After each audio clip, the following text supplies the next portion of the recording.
ঈশান শাহরিয়ারের ধমকে আমি ভয়ে কান্না করে দিব?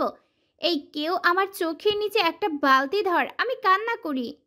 ঈশার ব্যঙ্গাত্ম শান্ত মেজাজটা অশান্ত হয়ে পড়ল ঈশানের কথায়। ঈশানের চোখে মুখে রাগের আভাস ফুটে উঠতেই দেখে তাকে টেনে হিঁচড়ে নিচে নামালো রাসেল। একটা সময় বড্ড দুরন্ত স্বভাবের ছিল রাসেল। জীবনে বন্ধু বলতে শুধুমাত্র ঈশান নামক মানুষটাই তার জীবনে ছিল। ঈশান ছোট্ট থেকে বড্ড জেদি, আপোষহীন ছিল। তার জেদ প্রখর রাগের সাথে সখ্যতা কেউ করতে চাইতো না। তাই তো ঈশানের বন্ধু সংখ্যা শূন্যতার কোটায়। অপরদিকে রাসেল ঈশানের সাথে মানিয়ে যেত। রাসেলের সিক্রেট বাক্স ছিল ঈশান, অপরদিকে ঈশানের ছিল রাসেল। কেউ যদি রাসেলের সাথে বন্ধুত্ব করতে চাইতো কিংবা রাসেল অন্যদের সাথে একটু বেশি সময় কাটাতো, বিষয়টা মোটেও হজম করতো না ঈশান। না, তার জেদ এতটাই বাড়তো অন্যদের আঘাত করতেও দ্বিধাবোধ করতো না। ঈশানের এমন দুঃসাহসের জন্য অনেকবার প্রধান শিক্ষক তার অভিভাবক ডেকে পাঠায়। সময়টা তাদের এভাবেই কেটে গেল 5 বছর। স্কুল জীবনের শেষ সময় আকস্মিক অসুস্থতায় রাসেলের মা মারা যান।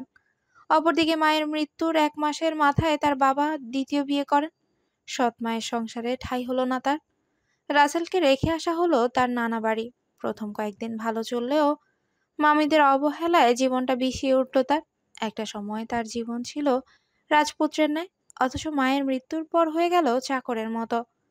মায়ের অবর্তমানে জীবনটা যে এতটা কষ্টের, যন্ত্রণার, অবহেলার, ছোট্ট রাসেল তখন একটু একটু করে বুঝতে শিখেছে। তার কাছে মনে হয় এই পৃথিবীর আলো বাতাসে বিষাক্ততা ছড়িয়ে আছে, যা তাকে ক্রমশ গ্রাস করছে। রাসেলের চলে যাওয়ার পর ঈশানের জীবন কঠিন হয়ে পড়ল। তার পাগলামি ক্রমশ বাড়তে লাগলো। ঈশানের মা মাহমুদা নিজের ছেলের মতোই দেখেছিলেন রাসেলকে। নানা বাড়িতে রাসেলের দুর্দশার কথা জানতে পেরে ছেলেটাকে দত্তক নেওয়ার সিদ্ধান্ত নেন। ভবিষ্যৎ চিন্তা করে রাসেলের পরিবারকে জানিয়ে দেওয়া হয় রাসেলের উপর কোনো অধিকার তাদের থাকবে না ভবিষ্যতে। ঈশানের বাবা থাকতেন দেশের বাইরে। কলেজ জীবনের মাঝামাঝি সময়ে ঈশানের বাবার কাছে তারা চলে যায়। এরপর জীবনটা অন্যরকমই ছিল রাসেল কিংবা ঈশানের কাছে। ঈশানের বাবা মা কখনোই পরচোখে দেখেননি রাসেলকে। তারা সর্বদাই নিজের ছেলের মতো আদর করেছেন। তাই তো রাসেলের জীবনে সিদ্ধান্ত নেওয়ার অধিকার তাদের ছিল এবং আছে। রাতটা তখন গভীর। রাসেল এবং ঈশান দুজন মুভি দেখার সিদ্ধান্ত নেয়। বেশ মনোযোগ সহকারে দুজন মুভি দেখছিল। এমন সময় ভিডিও কল করলেন মাহমুদা। রাসেলের ফোনে কল করায় ফোনটা রাসেলই ধরে। দুজনের মাঝে বেশ কিছুক্ষণ কথা চলে। ঈশান পাশেই বসেছিল, টুকটাক কথায় সায় জানিয়ে মুভির দিকে মন দেয়। মাহমুদা যে বিশেষ উদ্দেশ্যে ফোন করেন সেই উদ্দেশ্য পূরণের লক্ষ্যে রাসেলকে বলল, রাসেল, আন্টি তোমার জীবনের একটা সিদ্ধান্ত নিয়েছে। আমার সিদ্ধান্তের আশা করি তোমার মত থাকবে। কেন নয় আন্টি, আপনি আমার জীবনের সব সিদ্ধান্ত নিতে পারেন। আমার একটা মেয়েকে ভীষণ পছন্দ হয়েছে। ঈশান তো বিয়ে শাদী করবে না মনে হয়। সে বিয়ে করুক আর না করুক তাতে আমার কি। তাকে নিয়ে আমি ভাবতে চাই না। তোমার জন্য আমি একটা মেয়ে দেখে রেখেছি। সত্যি? কিন্তু আমি বিয়ে করে নিলে ঈশান একা হয়ে যাবে আন্টি। ঈশানের দিকে তাকিয়ে আফসোস সুরে বলল রাসেল। রাসেলের কথা না শোনার ভান করে মুভিতে মন দিল ঈশান। হোক একা, তাতে তোমার কি। তুমি তোমার জীবন নিয়ে ভাববে। মেয়েটাকে আমার ভীষণ পছন্দ হয়েছে। আমি তোমাকে ছবি পাঠাচ্ছি, চেক করো। দ্রুত হাতে ল্যাপটপ অন করলো রাসেল। মাহমুদার পাঠানো ছবিটা চেক করতেই হঠাৎ যেন আকাশ থেকে পড়ল। আন্টি, তুমি এই মেয়েটাকে পছন্দ করেছো? হ্যাঁ, সুন্দর না? মেয়েটার নাম ঈশা। চৌকিতে কেঁপে উঠল ঈশান। সন্ধিহান চোখে ল্যাপটপে নজর রাখতেই অবিশ্বাস্য চোখে চেয়ে রইল ঈশার ছবির দিকে। এক হাতে দ্রুত ল্যাপটপ নিয়ে অন্য হাতে মোবাইল ছিনিয়ে নিল সে। তোমার রুচির এত অধপতন! তুমি এই মেয়েটাকে রাসেলের জন্য পছন্দ করেছো? এটা আমি কিছুতেই মানবো না, মা। রেগে গেলেন মাহমুদা ছেলের প্রতি জমানো রাগের রেশ নিয়ে বলেন, তোর কাছে জানতে চাইনি মেয়েটা কেমন, আর জানতেও চাইও না। আমি আমার সিদ্ধান্ত নিয়েছি। রাসেলে তোর পছন্দ হয়েছে মেয়েটাকে? রাসেল ঘাবড়ে গেল। ঈশান তার দিকে তীক্ষ্ণ চোখে তাকিয়ে আছে। বেচারা যেন গ্যারাকলে ফেসে গেছে। একদিকে মাহমুদের সিদ্ধান্ত, অপরদিকে ঈশানের চাহনি। সব মিলিয়ে তাই অবস্থা তার। বেচারা। কি রে, কথা বলছিস না কেন রাসেল? তুই ঈশানের দিকে তাকাচ্ছিস কেন? বল, মেয়েটাকে পছন্দ হয়নি? হ্যাঁ কি না। ব্যাস এটাই শুনতে চেয়েছিলাম। তুইও রাজি? উফ, আমি আজ ভীষণ খুশি রে। আমি দেশে এসে বাকি সিদ্ধান্ত নিব। মামুদা ফোনটা কেটে দিল। ঈশান রাসেলের ফোনটা তার কোলে ছুঁড়ে মারলো। তুই ঈশাকে বিয়ে করবি? ওই উটকো ঝামেলাকে ঘরে তুলবি? আর মেয়ে পেলি না, আমার শত্রুকে বিয়ে করতে হবে? এত সাহস তোর? তুই বিয়ে করিস কিভাবে আমিও দেখব। ক- কবুল বলে বিয়ে করবো দোস্ত? ফাইজলামি করছিস আমার সাথে? ঈশান রেগে যাস না প্লিজ। আন্টি শুধু আমাকে জানালো এখন কোথায় কি। ঈশান বড্ড রেগে গেল। টিভিটা অফ করে রিমোট ছুঁড়ে দেয়ালে মারলো। আলমারিতে কিছু খুঁজতে খুঁজতে বলে, তুই দেখিস মেয়েটাকে শহর ছাড়া করে ছাড়বো, যে করেই হোক। রাসেলের আরামের ঘুম হারাম করার জন্য ঈশানের জেদটাই যথেষ্ট। বালিশের পাশে থাকা ফোনটা দাঁড়াচ্ছে বেজে চলেছে। ঘুমের ঘোরে বিরক্ত হয়ে বেশ কয়েকবার কেটে দিয়েছিল রাসেল, কিন্তু এতবার ফোন আসায় ঘুমটা ছাড়তেই হলো তাকে। স্ক্রিনে অনুর নাম্বারটা দেখে বেশ বিচলিত হয়ে পড়লো ছেলেটা। ঘড়িতে 3টার কাছাকাছি। ঈশানের সাথে মুভি দেখার কথা থাকলেও মাঝপথে সব পণ্ড হয়ে যায়। হ্যালো অনু, এত রাতে কোনো সমস্যা? সমস্যা তো তোমরা দুই বন্ধু। মানে কি হয়েছে? ঈশান একটু আগেই ঈশাকে ফোন করেছিল, মেয়েটাকে হুমকি দিয়েছে তাকে নাকি এই শহর ছাড়া করবে, তার পরিবারের ক্ষতি করবে। এসব কোন ধরনের ফাজলামি বলো তো? ঈশানের রাগ উঠেছে তাই বলেছে? বাদ দাও অনু। বাদ দেওয়ার বিষয় এটা নয় রাসেল। ঈশা কাঁদছে। তুমি কোথায়? আমি ঈশার বাসায়, দিহানের জন্মদিন, তাই দুজন মিলে টুকটাক হাতে হাতে কাজ করছিলাম। তারপরেই তো ঈশানের কল আসলো। আমি আমার ফ্রেন্ডের ক্ষতি কখনোই চাইবো না রাসেল। তুমি যদি আমাকে বন্ধু ভাবো তবে ঈশাকে এই আপদের হাত থেকে বাঁচাও। আমি আছি, তুমি একদম চিন্তা করবে না। এই ঈশা, আসলে আমি রাখছি, পরে কথা হবে। রাসেল ফোন রাখলো। ঈশান কি করছে একবার দেখা দরকার ভেবে বিছানা ছেড়ে উঠে পড়ল। উদ্দেশ্য ঈশানের খোঁজ করা। ঈশানের কক্ষের দ্বার ভেতর থেকে বন্ধ। রাসেল দরজায় কান লাগিয়ে ভেতরে কি হচ্ছে বেশ কয়েকবার শোনার চেষ্টা করে, কিন্তু ফলাফল জিরো। করাঘাতের শব্দে ঘুম ভেঙে যায় রাসেলের। গত রাতে ভালো ঘুম হয়নি, তাই তো সকালেও ঘুমটা পরিপূর্ণ হলো না। হেলে দুলে দ্বার খুলে ঈশানকে দেখে ভ্রু তুলে তাকায় সে। কি হয়েছে? ঘড়ি দেখ 10টা বাজতে চলেছে, অফিসে যাবি না? উফ, বড় দেরি করে ফেলছি। তার আগে আমার তোমার সাথে কিছু কথা আছে।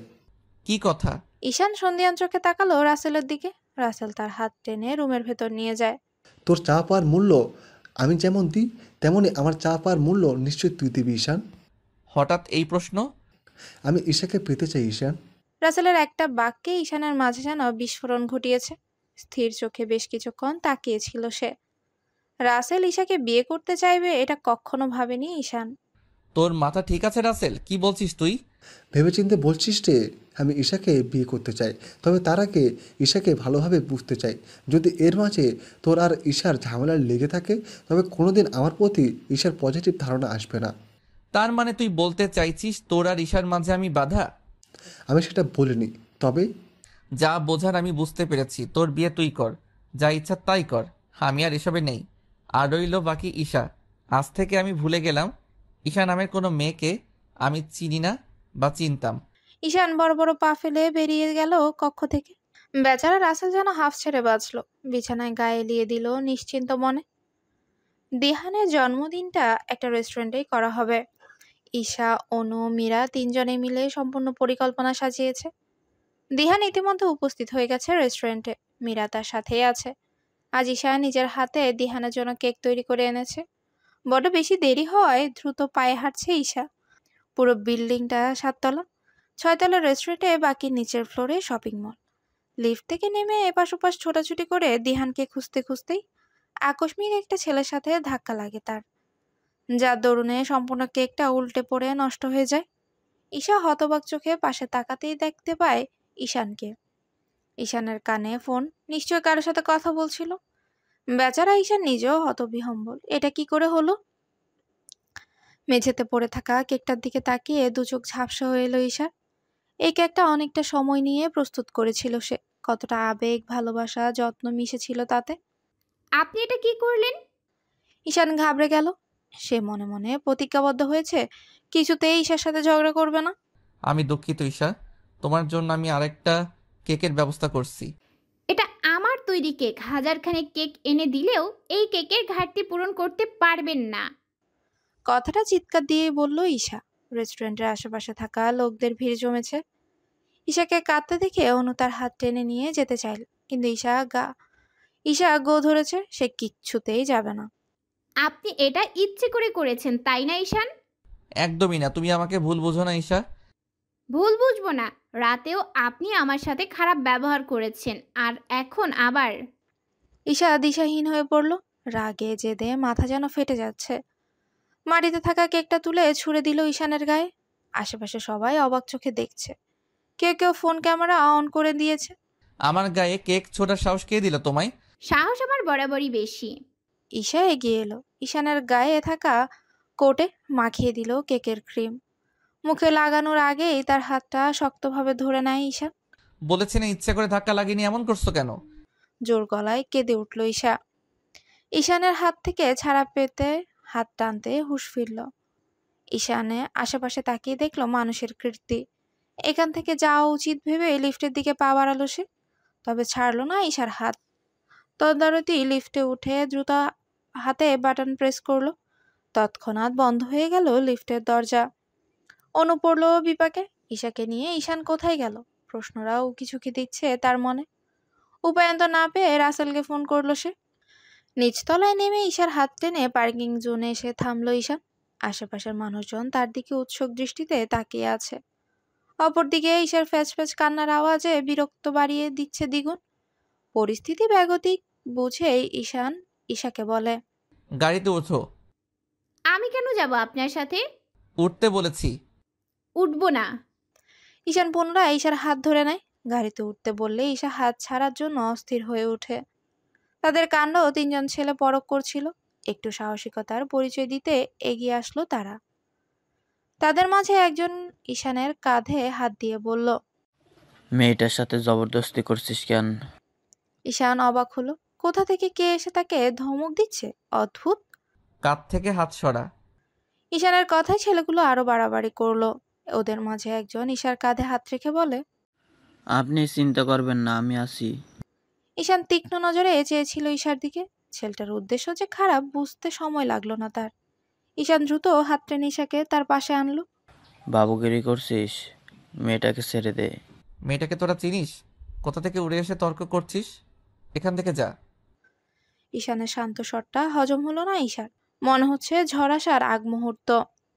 এতক্ষণ যাবৎ ঈশানের কাঁধ থেকে হাত সরালো না ছেলেটি, বরং এবার করে বসলো আগুনে ঘি ঢালার মতো কাজ। ঈশানের ঘাড় ছেড়ে দুহাত বাড়িয়ে দিল তার কলারের। শান্ত মেজাজটা ভীষণভাবে তেতে উঠল ঈশানের।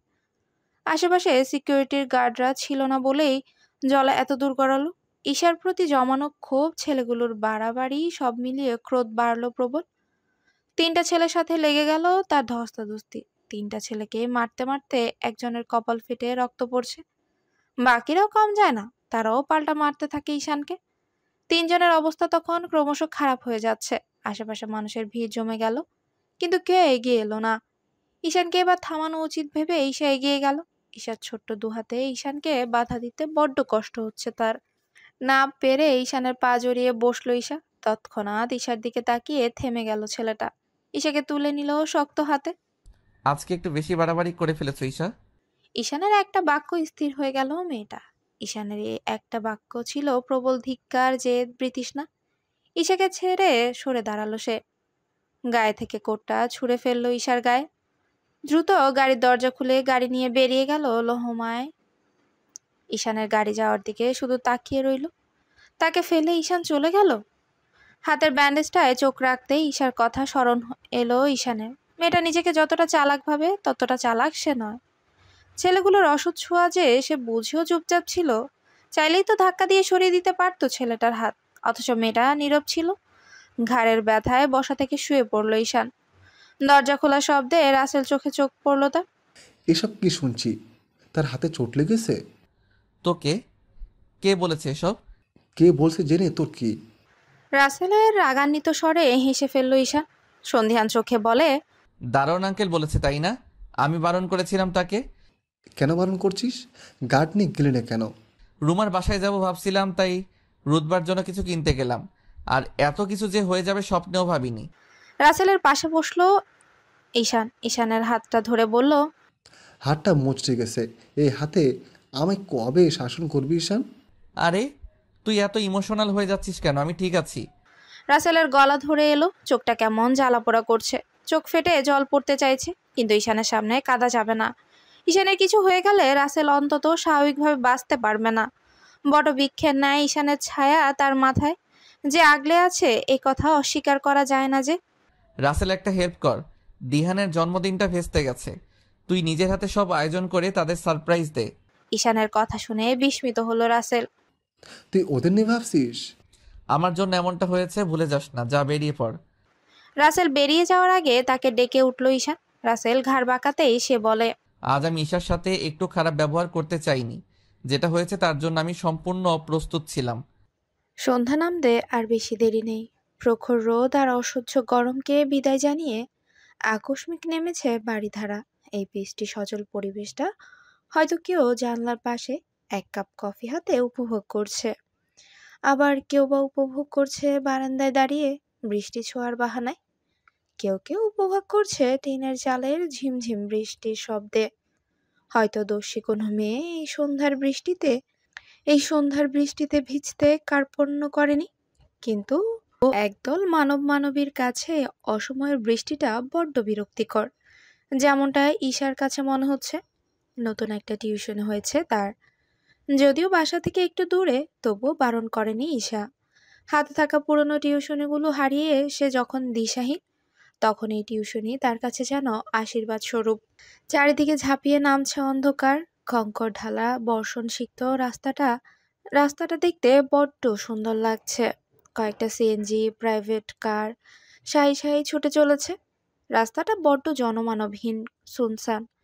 একটা রিক্সা পেলে বড্ড ভালো হয়। তাই তো টং দোকান থেকে আশেপাশে জহুরি চোখে রিক্সা খুঁজছে ঈশা। বৃষ্টির সাথে সাথে বাতাসের ঝাপটায় তাকে অর্ধেকটা ভিজিয়ে দিয়েছে। তবুও নিজেকে বাঁচাতে কতই না চেষ্টা তার। ফোনে চার্জও নেই, যে বাবা মা নিশ্চয়ই ফোন করতে করতে ক্লান্ত। মাগরিবের আজান পড়েছে, ভয়ে এবার কান্না করার অবস্থা মেয়েটার। আশেপাশে অন্ধকার হয়ে এসেছে, আকাশের ডাক ক্রমশ বাড়ছে, আকাশটাও ছেয়ে গেছে কালো মেঘে। মনকে শক্ত করলো ঈশা। এই বৃষ্টি মাথায় নিয়ে সে বাড়ি ফিরবে। সারা দেহ তার ভিজে যাক, শরীর কাঁপিয়ে জ্বর আসুক, তবুও নিরাপত্তা আগে। নিজের মনকে শক্ত করে কঙ্করঢালা রাস্তায় নেমে পড়ল ঈশা। দ্রুত পায়ে ছুটল সামনের দিকে।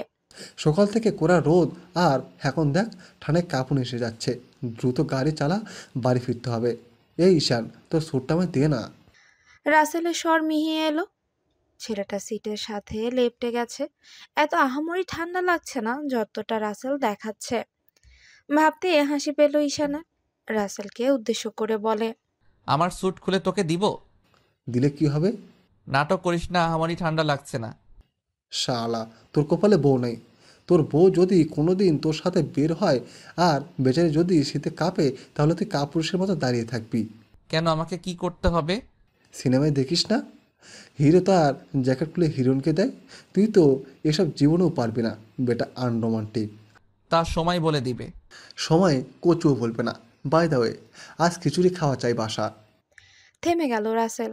ঝাপসা গ্লাসে একটা নারীর অভয় দেখে সন্ধিহান গলায় ঈশানকে বলে, ঈশান, মেয়েটা ঈশানা একা একা বৃষ্টিতে ভিজে যাচ্ছে কোথায়?